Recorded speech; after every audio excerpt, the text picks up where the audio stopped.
Good morning. Welcome to the first workshop of the first day of the conferences, Challenges, Opportunities, and Reflections on ELT.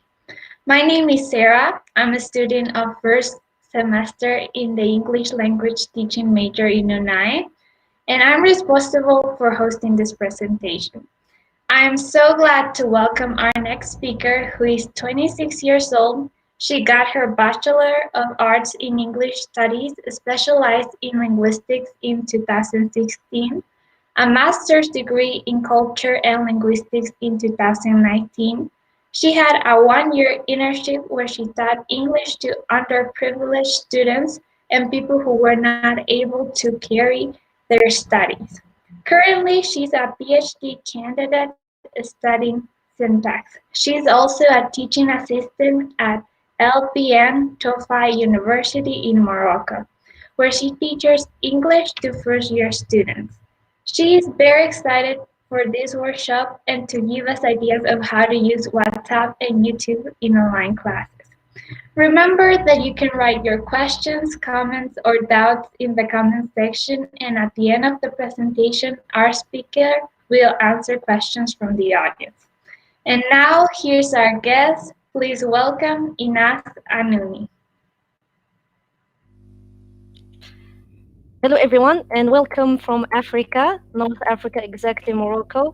And I'm very happy to present this topic, which is using WhatsApp and YouTube in online classes. Now, the first thing you might ask me is why exactly WhatsApp and YouTube? That's very informal. You're teaching English. It should be Kahoot. It should be Jamboard. It should be something formal, or some websites that are only concerned with education. But the problem with this one is that many researchers and teachers focus mostly on people that actually have the capacity to actually go to this website. So now let's see why exactly WhatsApp and YouTube. Now, let's talk about the main learning outcome that you will find is that by the end of this session, teachers will practically apply the methods learned to use WhatsApp and YouTube to teach English. Now, the detailed objectives are as follows. The first thing is that teachers will actually learn the importance of making use of YouTube and WhatsApp for teaching purposes. The second thing is that teachers will learn how to create videos for YouTube. And then the next thing is that teachers will learn practical features on YouTube and WhatsApp. Now, so the table of contents, what I'm going to deal with in this workshop is as follows. Why WhatsApp and YouTube? And of course, what are the tips and ways to make use of WhatsApp and YouTube?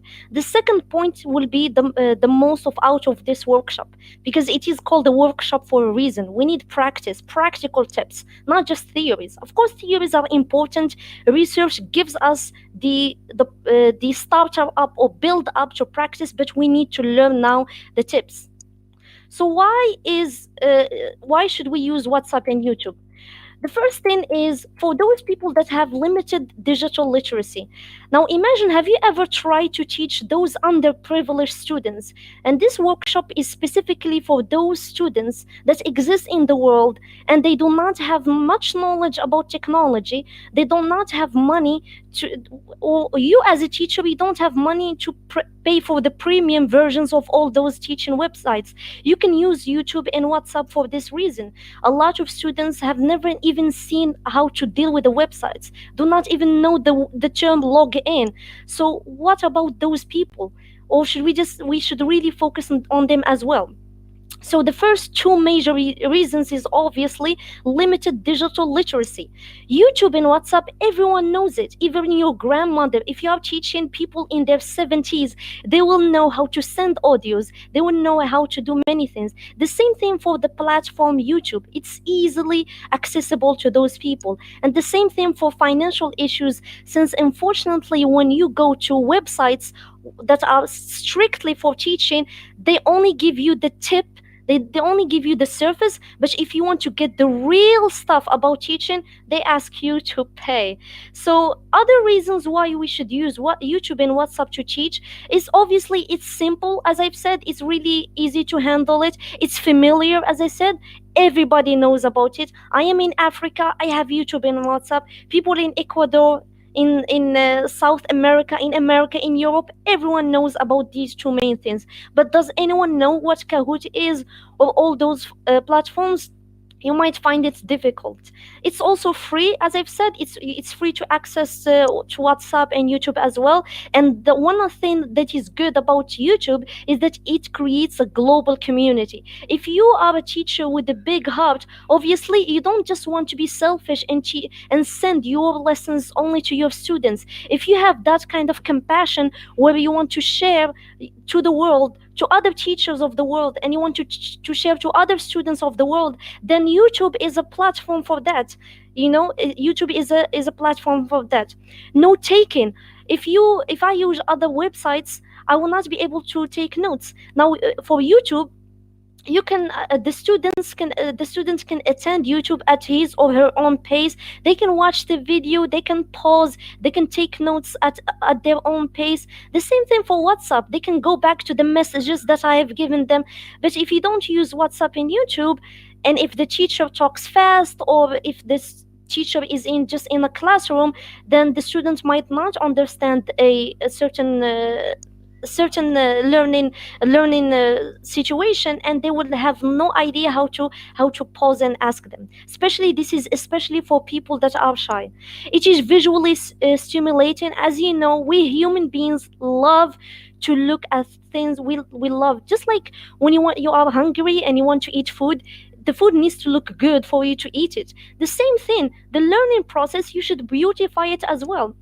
Don't just give the dull teaching method of grammar translation. I am the teacher, I hold the torch of knowledge, you are the student, you should just listen, you're a passive learner, you're not a critical thinker, just listen, and that's it. That's no longer the case. Students now, the previous research talked about 21st century skills.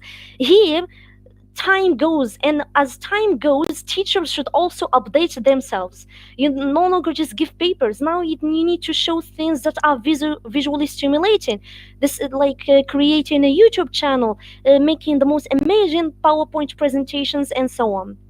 Basically, you're not, as a teacher, you're not as an outsider, but now you are in the inside, you are in the world of those students, especially high school students, and so on.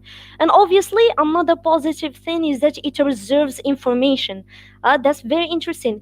I have thought in WhatsApp a year ago, or 1 year and a half, and I still have the same information reserved there, and students can still go back. The same thing for YouTube. And one thing that is very positive is archived. Everything is archived for you. And when you start teaching in your first year as a novice teacher, you are just so scared. You are just about to start. You create your lesson plans for the first time. You do everything for the first time. But if you want to make your life easier, you can always go back to WhatsApp, you can go back to YouTube videos and see what you have thought, and you adapt it according to your new teachings as well. So this section talks about why YouTube and WhatsApp is important. Now, I hope you thought it was important. After talking about this, now let's move on to the actual practical tips. And the first thing we will start with is YouTube, and then we will move on to WhatsApp. And notice something very important is that I didn't talk about WhatsApp first and then YouTube for a reason, and we will see that later on. So I want to, okay, great, Ines, what you said is great. Now please tell me, now, okay, I'm going to create a YouTube channel for my students. Can you please tell me the tips? Yes, I will. Now, the first step you want to do is make a PowerPoint presentation. That's the first thing you need to do. You should make a powerful presentation because what students will be looking at in your video is the PowerPoint presentation. It should have the following things. It should be aesthetically pleasing. It should be good to look at. It's not just a dull PowerPoint, which is white and things are just very boring. No, you need to make it beautiful, and I will tell you how. You can download ready-made slides. You don't have to start with the PowerPoint from scratch. I can give you a website which is shared by Google for free, which gives you slides that are already made, and I will show you that process later on. It's very important to add transitions and to add animations. So that's good. Okay, Ines, great. So the first thing that we're going to do is make a PowerPoint presentation, and Ines told me that I should have four main things. It should be aesthetically pleasing, I should download ready-made slides, and I should add transitions and animations. So let's start specifically with aesthetically pleasing. So the first thing, the way to download the slides, you can go to this place. It's called slidesgo.com. Okay, so let's move on together. This is the website Slidesgo. It's very it's in a and your of that is so I can family for it. Once you search for family, Google will give you slides that are ready for you to download. So which would make your slide to be interesting. So you can click on it, choose any color you would like. For example, I don't know, red, blue, so on. You click on it and then you download the slide. And the slide is just aesthetically pleasing. It gives you everything. As you can see here, it's ready and it's for free. You don't have to create background images or already made the slides and all of that. It's just there for you. And obviously what you do is you click on download this template as a PowerPoint, and obviously you will get many suggestions and download at your own pace. So that's the thing. Those are makes download it and see how aesthetically pleasing. I'm telling you, students love to learn by looking at things. I mean, we have these are studies that talk about learning styles. Imagine if you most of your students in the classroom are visual learners. If they are visual learners, then what you should present to those students are pictures, visual images, things that actually would attract them. I know that we are teachers and we are supposed to teach the lesson and that's it. But sometimes we need to act like we are selling, we are advertising for our learning. That's what happens. So I download it.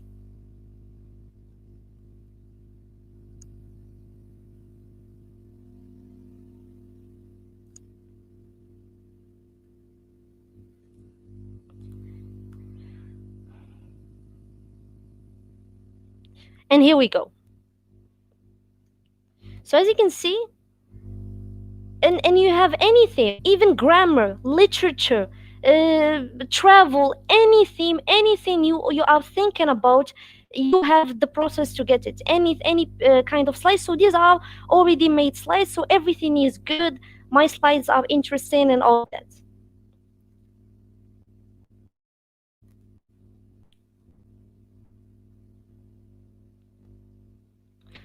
So these are the slides.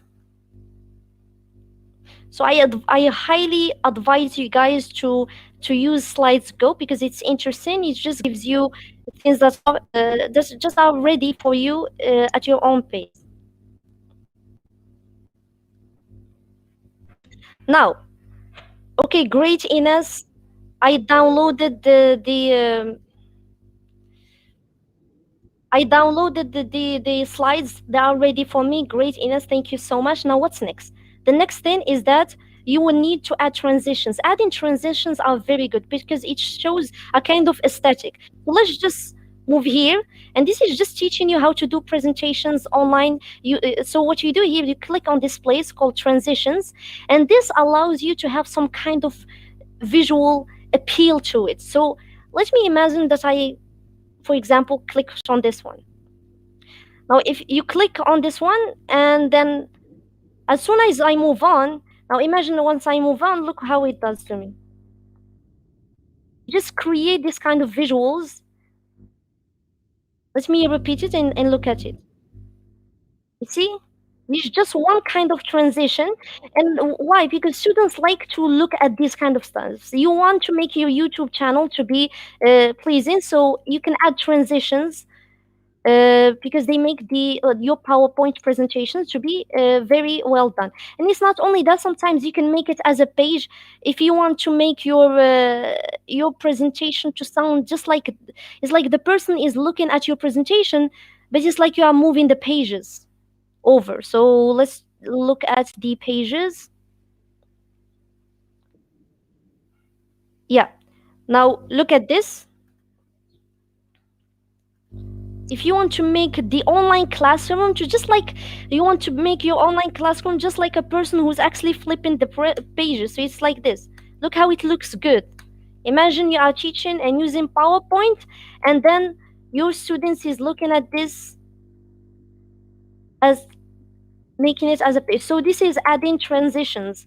Another thing is you can add animations.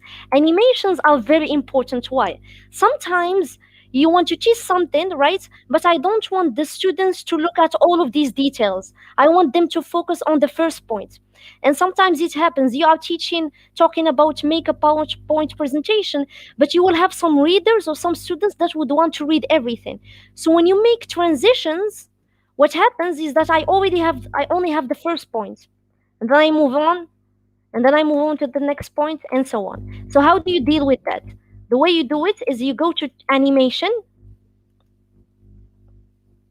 So you click on animations and you choose whatever animation you like. For example, I can do zoom.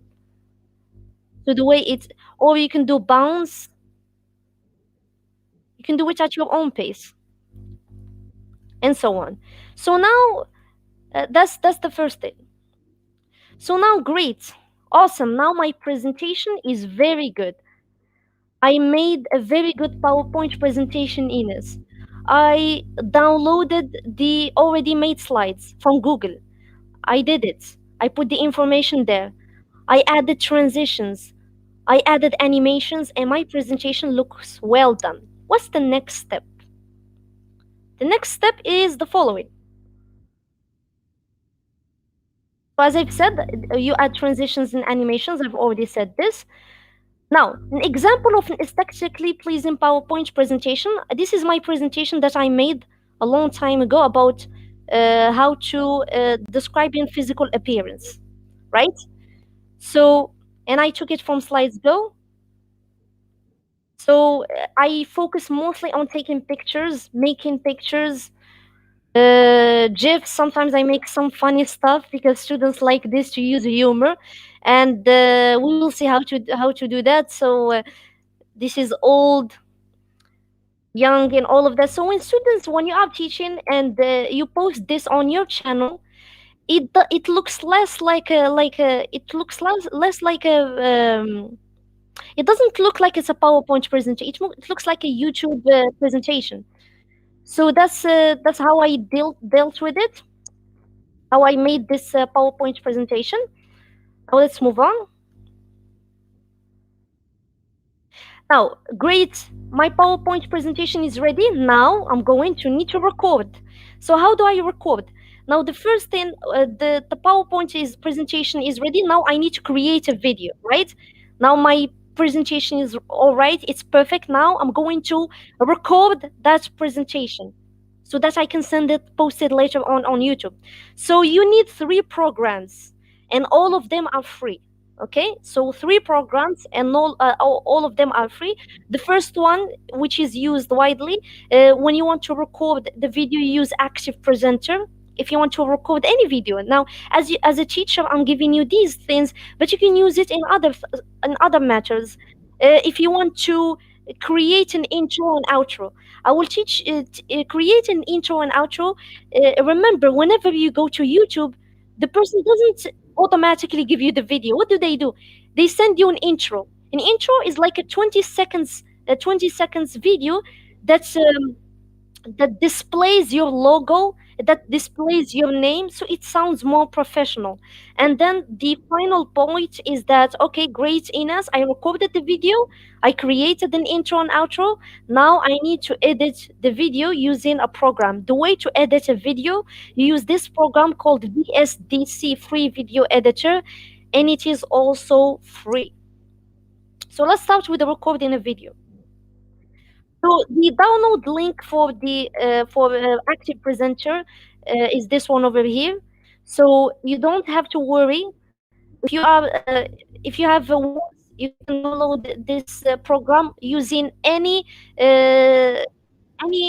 software. You can use it if you have a Mac. You can download it if you have Windows 7 or 8, 8.1, 10. If you have all the other Macs, so you can use it on your Apple. If you have an Apple or Windows, it allows for download of all of it. And obviously, as soon as, for example, I have Windows 10, I can basically download it, and I can start a recording using ActivePresenter. So what do I do? How do I record it? Now my ActivePresenter is already ready for me. Here it is. Let's click on it.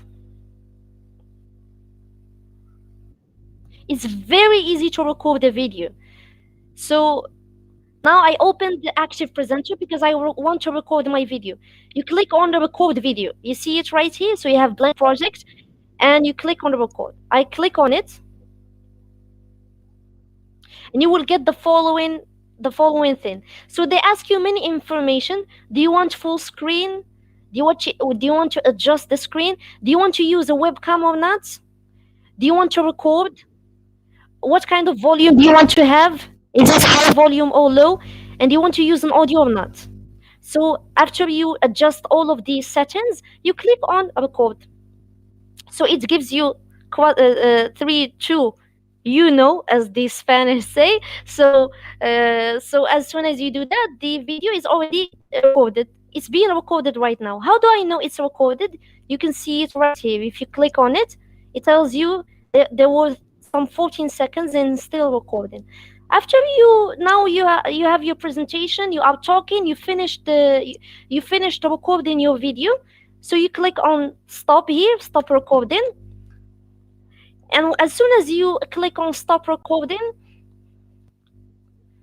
the video will be ready for you to download.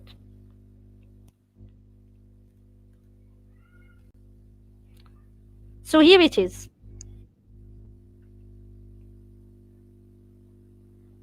So here it is, the video. Let's click on it and see myself speaking. That's going to be funny, listening to myself speak, but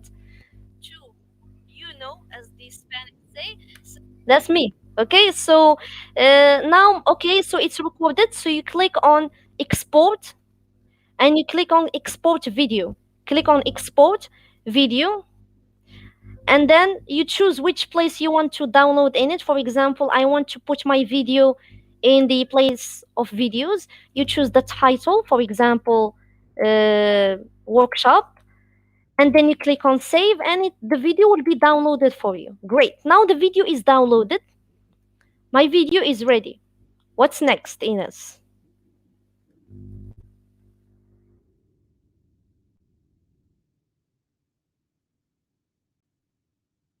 Now, the video is ready. Now, you can create, as I've said, you can create an intro and outro using InVideo.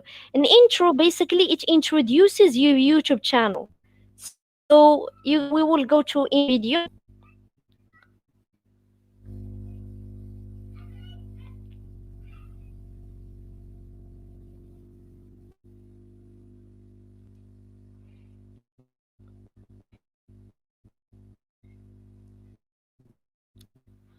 I apologize, my network is really bad. It's COVID-19, so everyone is at home right now, so they're not doing anything, so the network is slow. So you go to categories, and then you click on brand intro outro. When you click on intro outro, it gives you every style you need. It gives you intro with the video and everything. You just need to modify it, and that's it. So it's very easy to handle. I mean, I'm not going to go into details about it, but it's very easy to handle. You can literally go, click on intro, outro, look whatever one you like. So they just ask you, do you have a logo or a picture you want to put in the intro? They put it. You create the title of your teaching of your YouTube, and that's it. I can give you an example. This is an intro that I created for my students who are underprivileged students. So, and these students were doing handicrafts. So they would knit and all of that. So it was a school for that. It's a school that makes clothes and all of that. So I try to make an intro that is closer to them. So let me give you an example of an intro.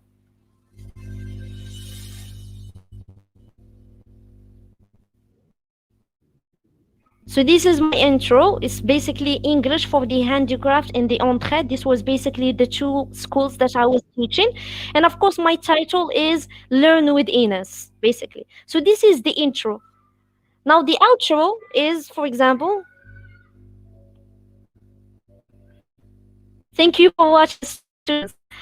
I know you're saying this is true, me, all of, but students, I'm telling you, the amount of motivation student has when they watch your video with these amount of professional stuff, they get really excited. So now I made an intro and I made an outro, right? But I made an intro, I recorded my video, I made the outro. Now I need to join all of these. I need to join my intro, my video, and my outro as one. So the way to edit your videos is using, as I've said, the program called VSDC, Free Video Editor. VSDC, if you want to edit the videos, you go to this. I already have it ready. So VSDC, if you want to edit your videos for YouTube, you can do that. And I'm not the only person who's doing it. There are millions, thousands of teachers in the world who are using YouTube right now to post their lessons.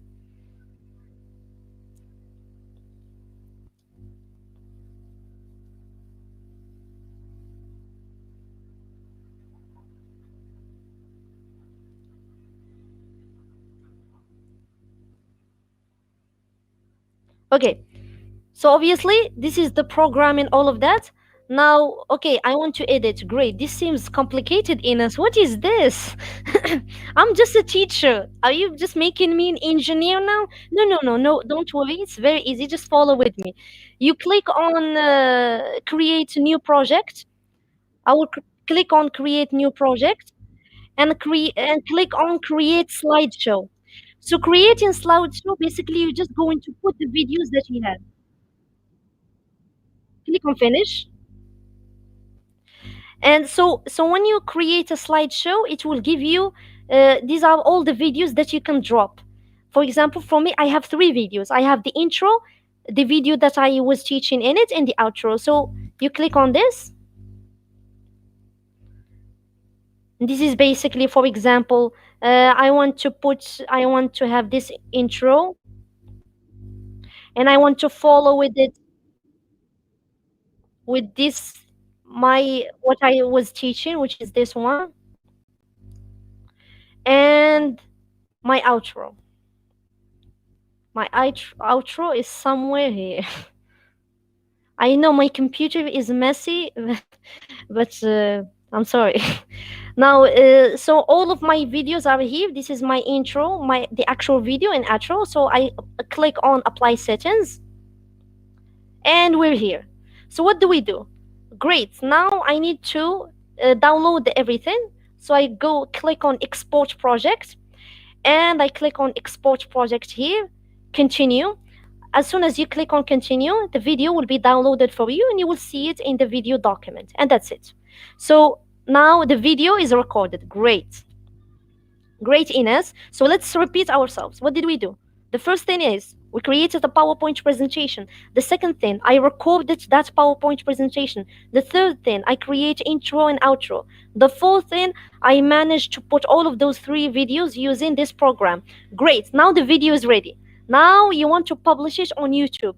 What will you do? So we have mentioned all of this. So step number 3. I don't know 3 in Spanish. Maybe there is. I don't know. I'm sorry. I'm going to learn Spanish soon. So PowerPoint is ready. You created the video. Now I'm going to upload it on YouTube. How do I upload it on YouTube? Now, any person with YouTube, any person has YouTube basically. And when you have a YouTube, you log in using your Gmail. So any person has the ability to use studio.youtube.com. You should just have any Gmail ready for you. So you go to studio.youtube.com and you can put your YouTube there. You can put your video there. So let's just wait for my dead network to become alive. Here we go. So this is my studio. Great. So as soon as you go to this studio, you click on create. I hope you can see it. It's create. And you click on upload videos. Don't click on go live, okay? But click on upload videos. Now, obviously, after you do that, you're going to select the file that you have. So let me just select whichever video for fun. Yeah. So this is my video. Great. Now I'm publishing my video to the channel. So here, this is the place where you write the title, workshop. This is the place where you write the description. But it's very important, if you want your students to comment, on YouTube, on your YouTube, you should choose no, it's not made for kids. Because if you put your video as that it is made for kids, YouTube automatically disable the comment section. So make sure to click on no, it's not made for kids. You click on next. Make sure to wait until the HD version is done, and then you publish. One important note: if you publish on YouTube and you have more than 15 minutes, YouTube will ask you to verify YouTube. The way you will verify it basically is that they need to have a phone number. So you give them a phone number, and they will send you a text message to write the code so that you become verified on YouTube. That is, if your lesson is more than 15 minutes, although I highly suggest, if you are using YouTube, never go above 10 minutes. So that students are not, they don't get bored. That's the first thing. If you want to publish on YouTube or send a YouTube video to your students, make sure it's less than a minute so they can concentrate. And even in those 10 minutes, make sure to send them something so they can be awakened. For example, you send a question, even if they're not going to respond to you, but you send a question, yes and no question or something, so they can wake up. So always make some kind of wake up notes so that students wake up when you when you use your YouTube channel. Now, great, I did publish Ines, it's good. Now I'm famous. I'm just kidding. We're not famous. I'm just kidding. But now, a very important tip. One of you might ask me, they will tell me, great Ines, but what if I want to protect my privacy? I can't post myself talking on YouTube. I want only my students to see the videos. I don't want others to do that. Or maybe your students are there, so you want to protect their privacy. You don't want to make it public just to protect privacy. Is there such feature as this? Yes. It's called the unlisted feature. Unlisted feature is very interesting, and I use it even right now when I'm teaching in the university, because I record the session to students and I record it and the students there speak, and sometimes we talk about personal issues. So that's why it is very important to make, so it's not, I'm not saying you make your YouTube private. If you make it private, even your students can't watch it. But can you tell me, Ines, a way where no one in the world watches my video but only my students? Yes, it's called the unlisted feature. Now imagine once your your video is published, you see your published videos here. You click on content,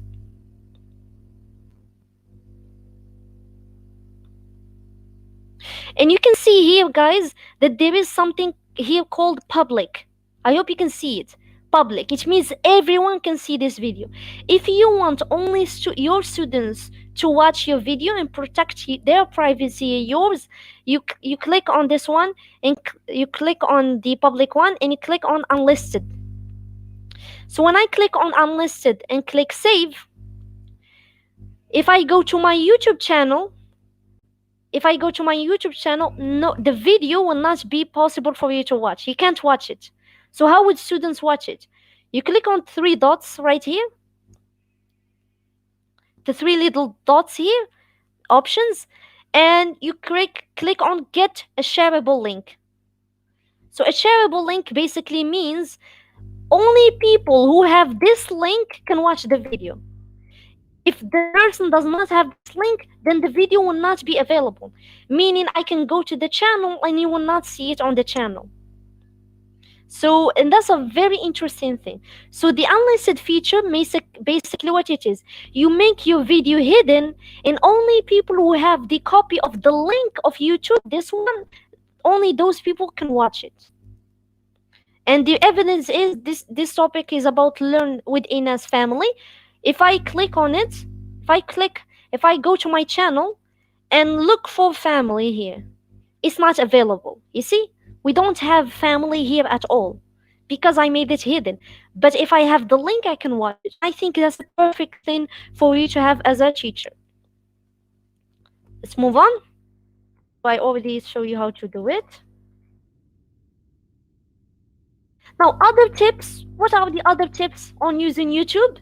And of course, I'm introducing WhatsApp here. So there is not only unlisted feature, but there is a schedule feature. Imagine that you don't want to publish your YouTube right now, but you want to publish it tomorrow at 8 p.m. But at 8 p.m. you are busy.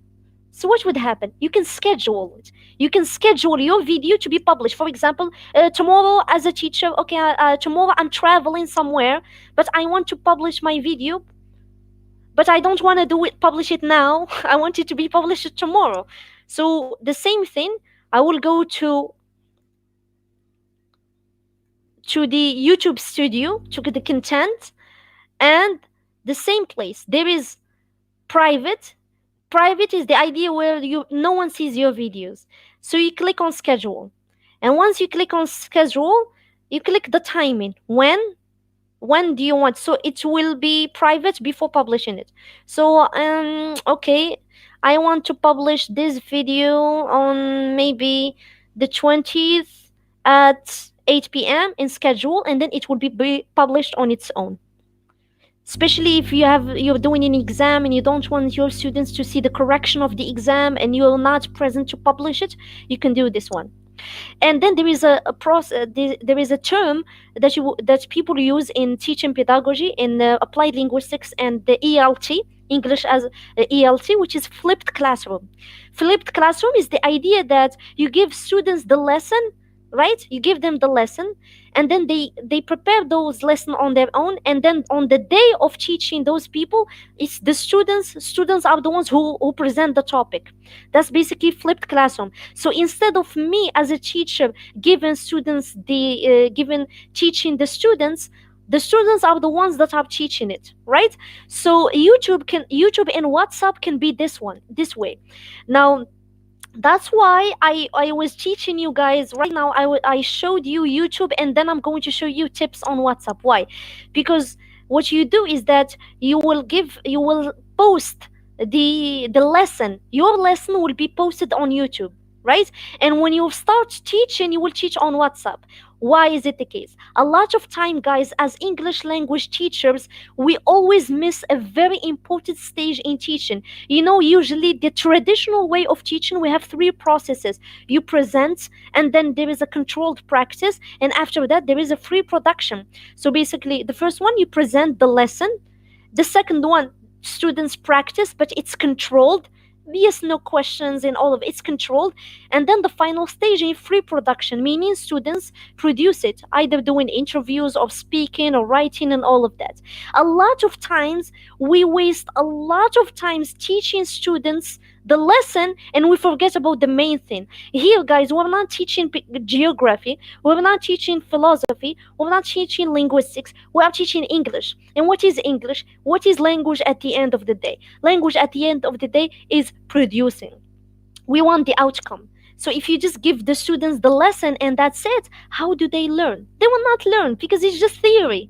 So that's why when you send the YouTube video, the students can watch it at their own pace. Give them time to watch it. Tell them you guys have 10 minutes, 15 minutes. Give them the video a day before or 2 days before. They can watch it, take notes at their own pace. But once we start learning, once we go into the classroom, which is WhatsApp in our case, it's only going to be about STT, which is student talking time.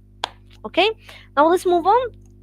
Another thing that you can use as a teacher is online discussions. YouTube, we like commenting on videos and all of that, and students are familiar with it. Students right now, they post all the times on YouTube, on TikTok. Why not use what students know, which is posting comments in YouTube, and tell them to post comments on your YouTube as a teacher? I already talked about recycle and archive. And also another idea is students as teachers. Have you ever heard with students as teachers?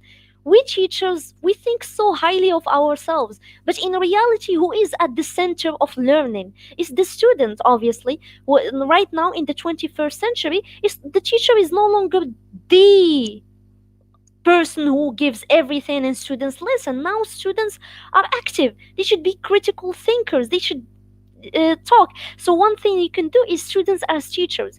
You can literally have a YouTube channel which is where everyone has its password and students can post there and they can teach their own lessons. We should really think about doing this because it it uppers the level of intrinsic motivation. It's very easy to have extrinsic motivation, which means I want to succeed, I want to learn English because I want to get a high grade, or because I want to move to go abroad, or because I want to work and English is important. But your job as a teacher is not only have extrinsic but also intrinsic motivation, which means students actually love learning the language. How do we do that? You give them a responsibility and you tell them that it is up to you to produce your language, and you don't make yourself as the only holder of knowledge.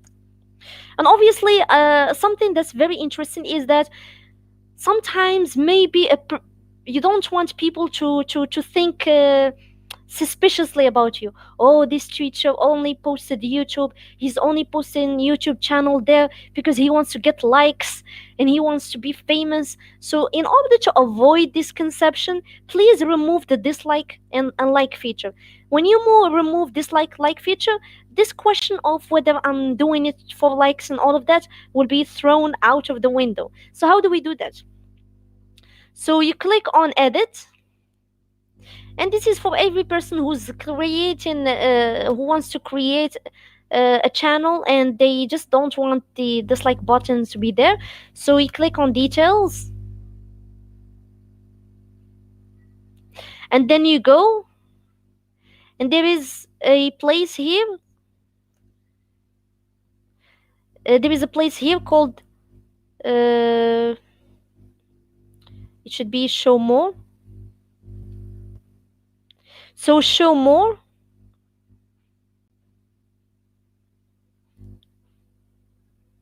Yeah. Here you will have show how many viewers like and dislike the video. So as soon as you uncheck it and you save it, you uncheck it and save it, no one will see no one can click on like and dislike button in general. And at the same time, if you if it's like it's a problem of two swords. Yes, you got rid of the assumption that you're not looking for popularities, but somebody else will think, well, you don't want to see whether we disagree, because the disagree but dislike button means, teacher, you didn't really, I didn't understand this. But it's up to you to see how your students will react to this. Now let's move on to WhatsApp. Great, the video is posted. Now let's move on to tips on how to use WhatsApp. And here I repeat, guys, I'm talking about this for the underprivileged people, people who do not know much about technology, people who do not have the money to go to Zoom. I don't know about you guys, but for us, if you watch Zoom for 1 hour, it wastes more than 1.5 gigabytes of data. I don't know about you, but in my country, that's a lot of money for one session. And if the student is poor and does not have any money, and that's a problem. That's why, for me, I didn't teach 2 years ago, because it's a lot. People do not have the students do not have the money to pay for such thing, to pay every time, to pay to watch the videos. And those people don't have Wi-Fi. They can only be able to do data for a short while. So this is for the underprivileged. Now, the first thing you want to do when you want to create a WhatsApp is you want to customize a picture. Now, this picture is for the class of Entraide. In my class, they were electricians, so they were students who want to learn English, and they were not able to carry out their studies, but English language will help them to further their careers. So what I did is that I showed the light bulb. So why? In teaching, we have what we call personalizing. It's very important, guys, to personalize your teaching. It's very important to get closer to the student. Imagine you talk about I don't know, astronomy to students. No one knows about astronomy, no one. But obviously, and as far as I'm concerned, in South America, they have close values, family. They have uh, family is very important to them. So because family is very important, you can start with this theme. You can start with the theme of family, because it's personalized. If those people you're teaching are engineers, do something that is closer to them. Contextualize and personalize your learning, your teaching process. So as I've said, it is necessary to use both YouTube and WhatsApp. Why? Because YouTube, as I've said, is the actual lesson. So the YouTube video, you can either send it to the students before the class or during the class. During the class, you can tell them, I'm giving you 15 minutes to watch this video, and then we come and discuss it, for example. Or you can do it way before. And then you teach using WhatsApp. Why? The first thing, guys, is that you want to have more time for students to speak. We already established that. The second thing is that you do not want to be overwhelmed on WhatsApp. Now imagine a WhatsApp group has 15 students, and all of them are speaking at the same time, and you want to teach your lesson, and every time a student interrupts you. How would I deal with that? Teach the lesson on YouTube, and then leave the actual practice and exercises and free production to the actual to WhatsApp. And now a person will tell me, Ines, why not just post my video to WhatsApp? I mean, why create YouTube and all of this? Why not just record it and post it on WhatsApp? Okay, yeah, that's a very good question, guys. But the problem is, what if I'm talking about underprivileged students and I had this problem? Imagine if you send a student who has a very bad phone with a very bad space, you send them 15 minutes video. That's a lot of space. There might be a possibility that they will not be able to download it because their phone is their phone is actually it has low space. We're thinking of students now. And the second thing is that it's compressed. When you said, by the way, it's better to watch a YouTube video on WhatsApp than to actually watch it on YouTube. Why?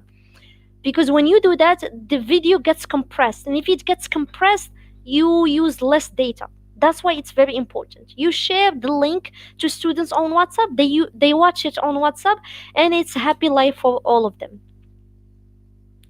Now, now it's very important now, guys, and this is not just for WhatsApp. This is for every single person who's teaching in online classes, whether you're using Zoom or using Google Meet or using Ninja platform or using anything, and you're starting your first lesson, you need to introduce online classroom language. And by the way, my workshop is directed towards mostly absolute beginners and not advanced. So you want to teach them practical tips. For example, teach, for example, set the recording. And this is how I did it. Write, and I put emoji, plus send an audio, and I put a message and a mic. So to make it, so that's very important for your first lesson. That's very important for your first lesson in online teaching to be about introducing online classroom language. Record the video, send this one, share it to your friends. These ones over here, they don't know it. You should teach them that, okay? This is an example of that I've done. For example, I told them send an audio. It means this. And of course, now it's very important to have a main WhatsApp group and to have mini WhatsApp groups. You see, I used mini, it's cute, kind of. So mini WhatsApp groups. So basically here I have, I call those mini WhatsApp groups coffee shop. Group A, Group B, Group C. So why? Because the main WhatsApp group is mostly about controlled practice, meaning is this yes or no, multiple choice, one direct answer. What is this color? Everyone, blue, blue, blue. But this is only, I haven't finished as a teacher. This is only controlled practice. I need free production, meaning I need for that whatever I taught them, they need to produce it on their own. And that's why it's very important to have coffee shop. Coffee shop, you create a group. It should have just at the most 3 or 4 students, and then those students, you give them a homework, and that homework they have to produce something together as a project, or they need to speak with each other with whatever matter. Another thing, make sure to use emojis.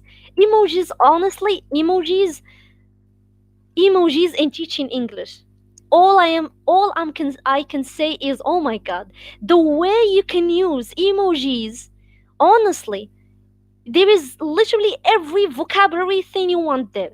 Do you want to describe emotions? You have emojis for that. You have the vocabulary on travel, you have it for that. On jobs and occupation, you have it for that. On plants, you have it there. Food, you have it there. Transportation, you have there. Flags, nationalities, you have it there. Literally make use of your resources. It's very important. I use this a lot. For example, you can see here, when I was teaching the difference between he is hot, he is very hot, he is angry. So basically, he is angry, the emoji is yellow. He is very angry, the emoji is red. So what better way to actually teach it using these emojis? I don't even have to use Spanish, you see, L1, L1. I don't speak Spanish, but I don't need to use Spanish, or I don't need to use, for in my case, Arabic to show them that. And obviously, I also use the emojis, pictures, and all of that. Another thing, is, look, I already said before, and there are many works about this, about the fact of motivation, is that as you teacher, you can either make a student or break them. You can either make a student or break them. In what sense? The students might be the smartest, but because of your comment, you make them lower. And these are many studies, like Effective Filter by Stephen Krushen, many things. You are supposed to be direct and all of that. So make sure that your language with the students, even the emojis that you are using, are actually acceptable. So now you have 15 students. Obviously, if you're teaching students and you ask a question, and imagine 10 people answered, and you want to, in a fast way, you want to tell that person correct, incorrect. It would be highly improbable for you. Every time student answers, you tell them this is correct, this is not correct. So what I did is that I had a language. So I put a check mark if the student answered correctly, and I put a cross if the student did not. The one of the advantages about WhatsApp, guys, is that students actually listen to their classmates. There is what we call peer assessment. So it's not like teacher assessment, no, peer. They correct each other. They listen to the audio of their classmates before than me, and they tell them this is not correct. They help each other. Or because the student, because I told the student it's incorrect, they do not follow like her. And if I tell a student this is correct, what do? They actually listen to her audio and repeat after her. So it's all about this kind of community. So that's what I liked about WhatsApp, and I noticed it a lot, is that actually it's not just uh, student with the teacher, but actually students listen to their friends audios and all of that. Also, do something fun is do the medal things. For example, the fastest to answer wins the gold medal. So a person, for example, she said 16 and she said it fast, so she had the gold medal. And the emojis on WhatsApp, you have the gold, the bronze, the silver, and bronze. So it's just a fun way. It makes them very motivated. Now, there is something very important, guys. It's the following. Imagine Great. Imagine you have so many your lesson plan. How is a lesson plan like in online teaching in general, or in WhatsApp? Imagine I'm teaching, and I need to write sentences. I need to send them pictures and all of that. If every time you teach, then you go to Google and take the picture and then come and then write it down and then write the phrases, that's going to be a lot of times for you. So what do you do? The first thing is you choose a victim. When I say choose a victim from your family or friends, somebody that you know as a in WhatsApp, and you put your lesson plan to you send the lesson plan as a message to your friend. So what happened? Every time you reach a sentence, or you want to put a sentence, or you want to share a picture, I can just go to my friend and forward it. So it makes life easier, and I did it to my brother. I annoyed him, but that's life. So it's very interesting. So the gifs, expressions, you don't have to look for the gif or look for the picture. No, pick a victim, your WhatsApp, and then you can just forward the messages there. So the learning process, the teaching process is faster. Very important, please use WhatsApp and web WhatsApp on your phone. It's impossible for you to use your WhatsApp as a teacher. For me, for example, I use WhatsApp on my phone in order to forward the pictures or messages. But if I want to answer students, or if I want to answer students, or to record the video, just writing all of that, I use web WhatsApp. If you don't know about web WhatsApp, you can if you have Windows 10, just go to Microsoft Store, or you can just go to Google and create and click on download WhatsApp and link it to your WhatsApp. It's very easy. And right now, WhatsApp actually made something. This is my moderator. WhatsApp actually made something, um, which is something new, which is you can video call and call a person using web WhatsApp. So I highly encourage you to have both of these. So it's fast. So it's easier for you to send the information at a fast pace.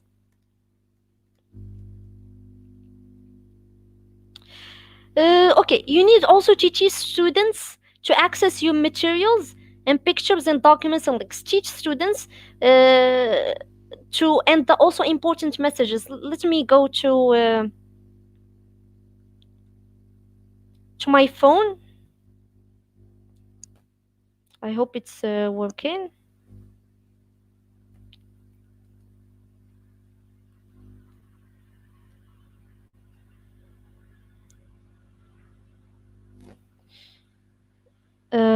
I apologize. Just want to show you.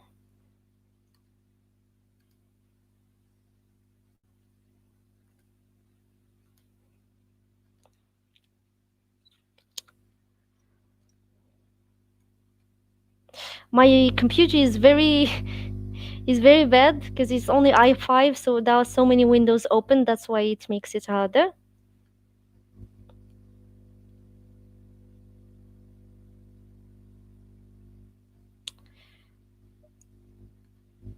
Okay.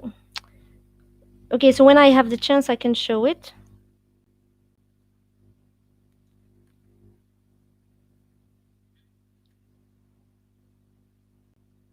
Okay, so I do not have the chance to show you, but anyways, it's okay. I already have screenshots for it.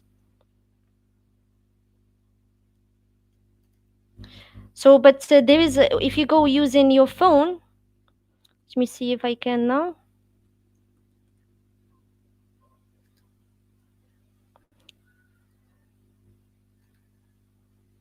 Okay.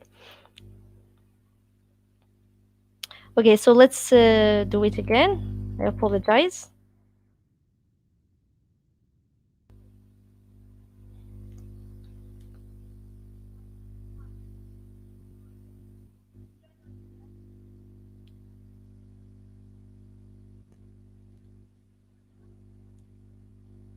So I'm trying to connect so I can show you on WhatsApp. Okay, here we go. I hope you can see it. So let's go to my group.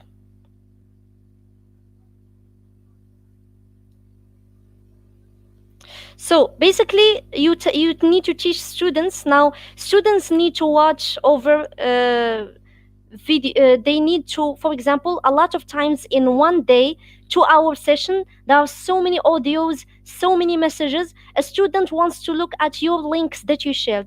They only want to look at your the videos that you shared. So what they do, they click on the three dots right here and go to group info. So in group info, you will find a place that is only concerned with media. Here we go, media, links, and docs. So you click on it. So if a person wants only look at the picture, your students, you can tell them they can only look at the pictures, or if they want to download documents, or if they want to go straight for the links. Another very important issue is if you posted a very important sentence or you've posted an exercise and a person wants to read only the exercise, they want to, for example, favorite those messages. This is what we call starred messages. For example, I only have this one. So a student, you need to teach them, for example, I taught them this phrase. So they want to remember it. So they just click on the little star. As soon as you click on the little star, you go to group info, you go to starred messages, and now it's here. So this is just if the student wants to find out more about it.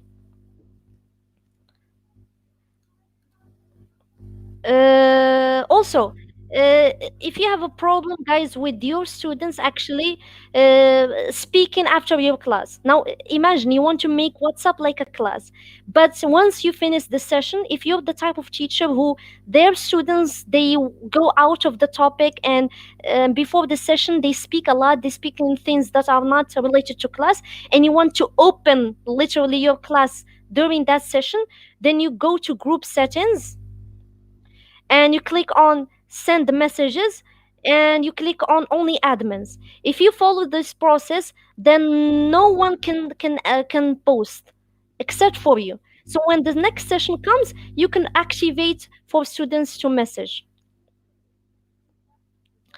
For the lesson plans in online classes, it should be the same as any class.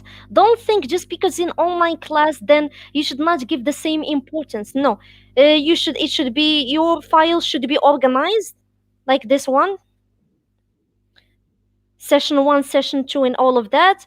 Uh, each file should have the online class. A lesson plan should include what? So your lesson plan for online classes, it should include the following.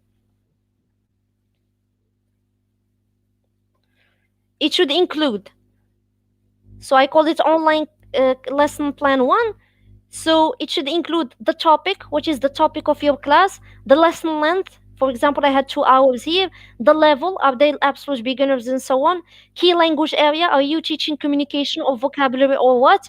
A date, when was it? The main aim, by the end of the class, students will be able to. Personal aims, the things that you want to do. For example, if you speak so fast, then your main personal aim is to speak less. Materials that you are using, for example, WhatsApp, YouTube, pictures, computer. The assumptions, you have some certain assumptions. For example, I already know that students speak this, they know this. Of course, lesson structure should involve the stage aims. What are the aims of your stage? The procedure, and of course the time. How much time are we going to get for the first stage? And obviously, I have pictures here ready from WhatsApp so that I can use. And obviously, in your lesson plan, always write the anticipated problems and solutions. And this is what we call differentiation. Differentiation, if you have fast learners, you should already have some material for them ready in all of that. And finally, yes, yes, yes. So that's the final, that's the only three things. As I've said, it is better to use an exam rubric instead of a holistic one. Make sure to use a criterion based one. If you want to put an exam to students, you can make sure to call them, video call in WhatsApp, and please make eye contact with them. And that's about it. Thank you so much.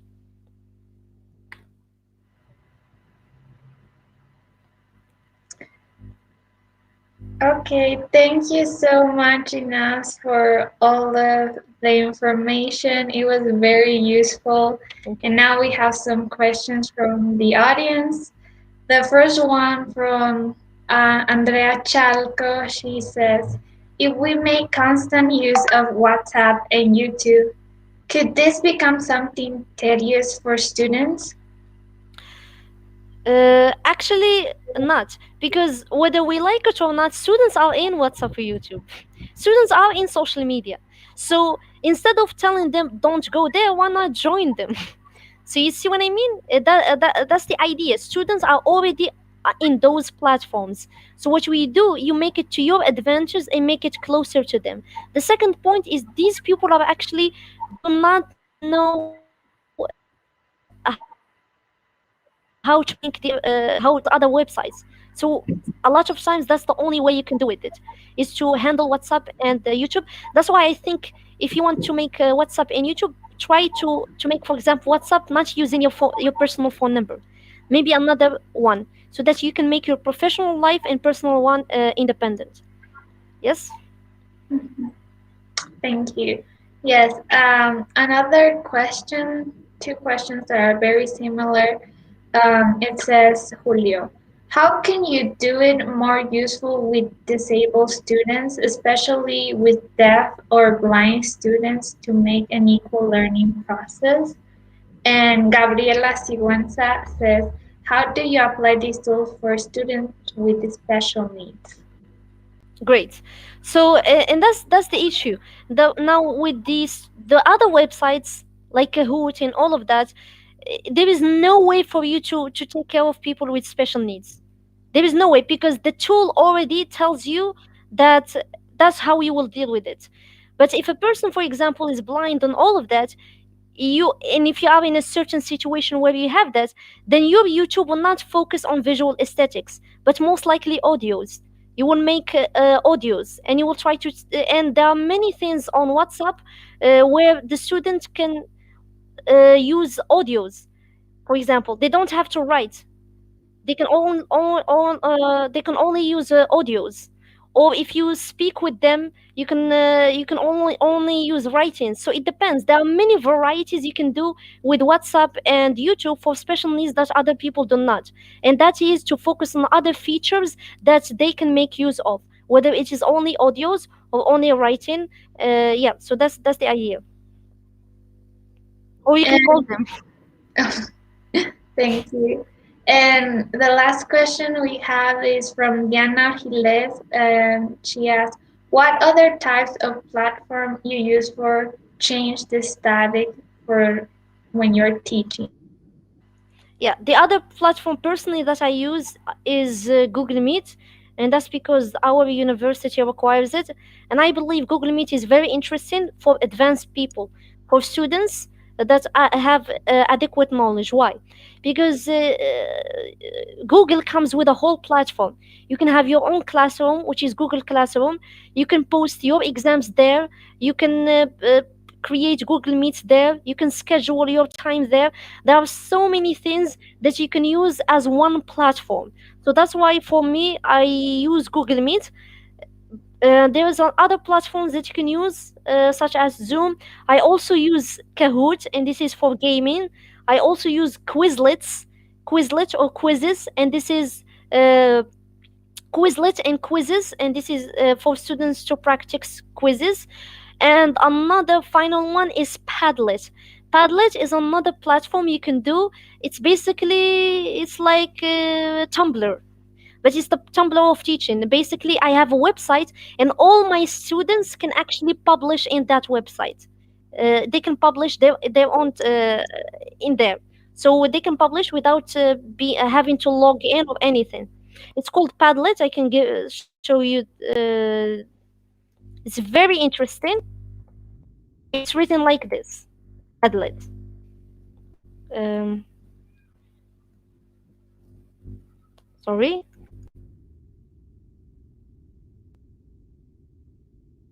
Yeah, this one.